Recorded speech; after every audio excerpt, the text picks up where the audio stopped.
Good afternoon. I'm Dr. Terry James Gingrass, and this is Dr. G's ADHD Chat. This is a show trying to make the world safe for ADHDers. I am a clinical psychologist and neuropsychologist, and I'm also the parent of an ADHD child, adult, grown-up child, whatever. Anyway, and back in the days when my youngest was born, we didn't have ADHD. First of all, ADHD didn't exist as a diagnosis back then, but we also didn't have any real research on the condition, which I guess makes sense. If there's no condition, why would anybody bother researching it? But anyway, so in the 40 or 50 so years since then, we've gotten a lot of research, and we know a little bit more about what we're talking about. But we still have all kinds of superstitions and beliefs about ADHD that get in the way of successful treatment. I'm not going to go into that too much, but maybe I might do that next week. But right now, I want to talk about related conditions, okay? ADHD is frequently seen as co-occurring with different disorders. I am of the opinion that living with ADHD in an environment that's designed for neurotypicals, is what tends to cause these related disorders. Okay, and I mean things like anxiety, obsessive compulsive disorder, depression, substance abuse, and conduct disorders. Okay, let's think about that a second. You are a child with ADHD. Maybe you've been diagnosed, maybe you haven't been.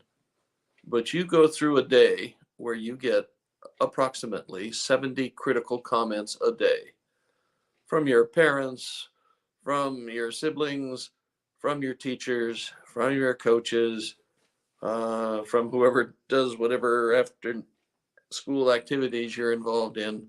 But anyway, it comes to a rather astounding 70 critical comments.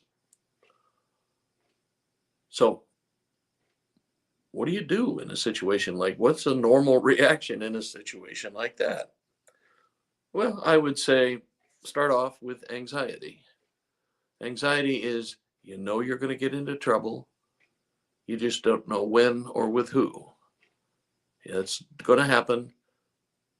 So you better be on guard. And that excessive awareness and scanning the environment and so on, all hallmarks of anxiety. And then you start developing habits and routines that are designed to keep you from getting into trouble. You become one of those excessive double and triple checkers of homework, of whatever you're doing. Then this starts to be what we call obsessive compulsive disorder, which is when you have all sorts of little routines and rituals that are designed so you don't make mistakes, basically. And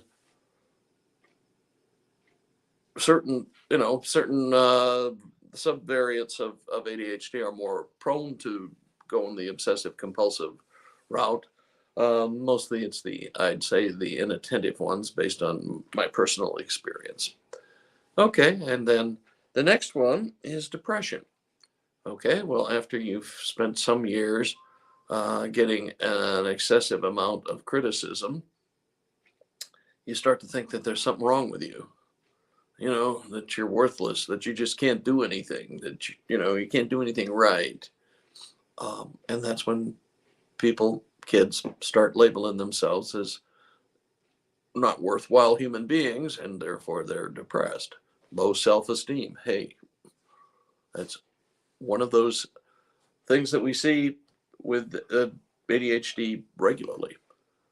Now, I know a lot of times I've seen people who are in their mid to late 20s who have never been diagnosed or treated for ADHD, but they have, by God, been treated for anxiety and or depression. Um, that's a whole nother, we have a lot of people out there who have a shingle out and who don't know anything about ADHD, and that's not a good thing. You get bad advice, you get bad treatment, you get things that are focused on the wrong thing. I mean, and we have another problem in the way medications are done. Frankly, we don't have enough psychiatrists. Okay, we just don't. I mean, I can understand why, if I went through, how difficult medical school is and all that stuff, I would probably want to go into one of the more glamorous, shall we say, medical professions than psychiatry. But I mean, that's just me, and I can't speak for all the people in medical school who won't go into psychiatry. But we have a shortage.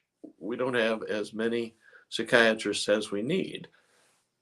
The net effect of that is about 85 to 90% of all psychoactive medications, the scripts are written by family practice doctors.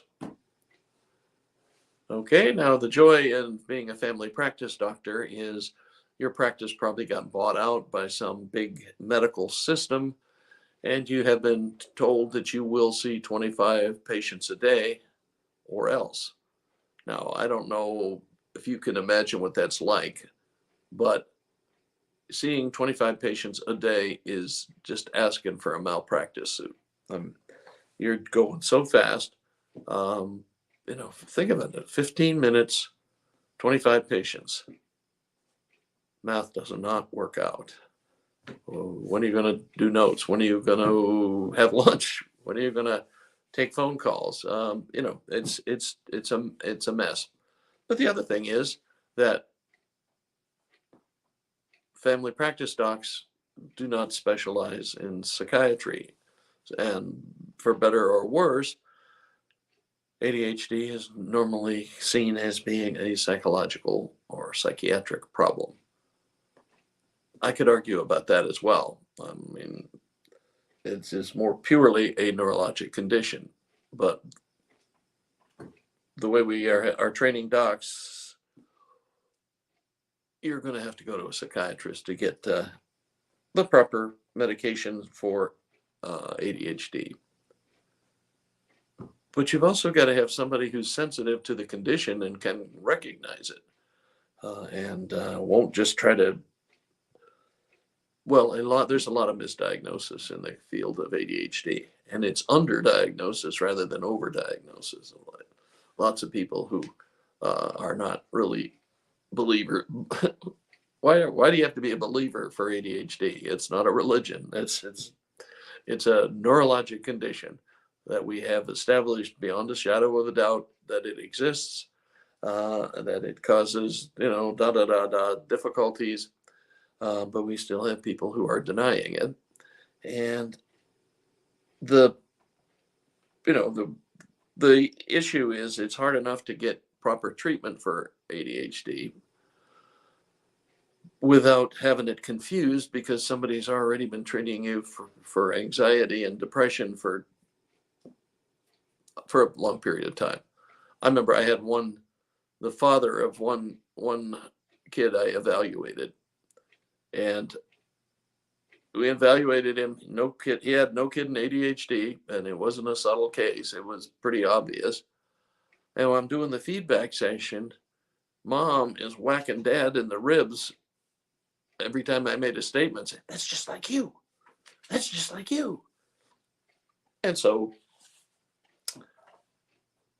we were scheduled to evaluate dad, and our dad had been being treated for depression for 25 years without any real improvement. And we evaluated him, and sure enough, he had ADHD. And when he was put on the appropriate medication, he he came back and saw me later and said, God, Doc, I can't believe it. For the first time in my life, I don't feel like my insides are trying to get to the outside. Never heard ADHD described quite in those terms, but I understood what he was talking about. So you've got to get the proper diagnosis, first of all, and then you got to get the proper treatment. And you got to do it early. God, these kids, if you don't diagnose your ADHD child as early as possible and get them started on treatment as early as possible, then a whole bunch of not so pleasant things are possible. Dropping out of school, doing lousy in school and learning to hate it, uh, getting into trouble, you know, getting involved in some criminal behavior, maybe substance abuse. They know something's wrong. They just don't know what it is. And they don't have any help figuring it out. There's nothing wrong with him. He's just a normal boy. Uh-huh. Keep telling yourself that. Anyway, so if you do not treat ADHD as early as possible, you have a much higher chance of having a substance abuser on your hands. I know I don't know how many young males I've had in my office telling me, Doc, the only time I really feel, like mellow or calm is when I'm high. They're mostly, unfortunately, they're mostly talking about marijuana. But they, they're not getting the treatment that should be given to ADHDers, but they go out and, they're adventuresome people who like to explore the options. So they go out and start checking some of these other things. And a lot of them find that marijuana makes them feel better. Just makes them feel better. That's it. They're not saying it cures anything. And I'm certainly not saying it cures anything. Because frankly, because of our drug laws, which were written, I don't know what for, actually. I'm not sure what they were designed to do, but it doesn't seem like the betterment of society was the primary focus. But we've not been able to do any research on marijuana. It's against the law, or it has been. I'm not sure right now what it is, but it's probably still against the law. Hopefully, it will become authorized, legal, approved of, all that stuff. But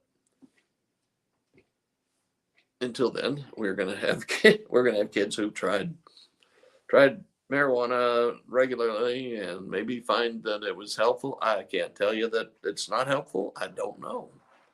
There's no real strong research on it one way or the other. But kids who are diagnosed early and treated early with appropriate medication and psychotherapy interventions have a much lower incidence of substance abuse and continuing problems with adjustment, shall we say, to society than kids who are not treated, kids whose parents are in denial. And honestly, usually it's the dad who's in denial. And a lot of times, the dad who's in denial also has ADHD and has this attitude about taking any kind of help for his condition because he didn't get any when he needed it. It's sort of silly, but it's sort of sad too that the way this kind of stuff continues on through generations. Okay, we have treatments, we have people who know what they're doing as far as diagnosing ADHD, and we really have fewer excuses than we've had for not getting the appropriate diagnosis, not getting the appropriate treatment. Okay, but the deal I want to emphasize is that these conditions, these co-related conditions, don't exist in a vacuum. They exist because you have a kid who has trouble paying attention, has trouble with working memory, has trouble with executive function, and is getting a lot of bad treatment from people who don't understand what's going on. A lot of times it's teachers, a lot of times it's school administrators, uh, and a lot of times it's parents. I mean, the thing you have to do is recognize that your kid is not making the kind of progress he or she should for their intelligence and ability. And there's got to be a reason for that. And it's most likely that they have attention deficit disorder. Another thing that's sometimes confounded with ADHD is learning disabilities. The problem with that is it's real hard to tease out when ADHD, when a learning disability is really just the fact that you can't pay attention long enough to learn the somewhat complicated skills of letter recognition, word recognition, so on. The net effect is you still are having troubles reading, but is it really a learning disability, or is it an outcome, based on the fact that ADHD makes a lot of cognitive functions difficult? Okay, that is me for this week.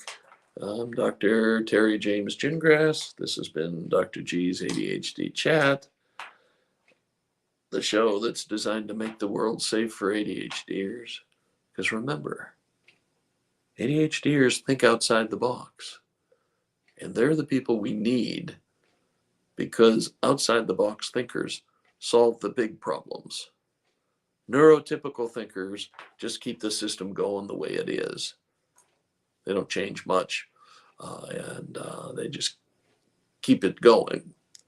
An ADHDer improves the system, sees the problems, and, oh, wait a minute, why don't we try this? Boom. And we need some of that. We can't have too many conformists. That will not work out well for us long term. Okay, my website is terrygingrassphd.com. Got a couple of signups there. If you're interested, you can get on my list and get some extra stuff and some extra opportunities. Going to be doing a launch pretty soon of a course which will give you the strategic parenting way of looking at ADHD and how to intervene, and without having to be constantly punishing or timing out and all that other stuff. Okay, catch you next week, and till then, have a good one.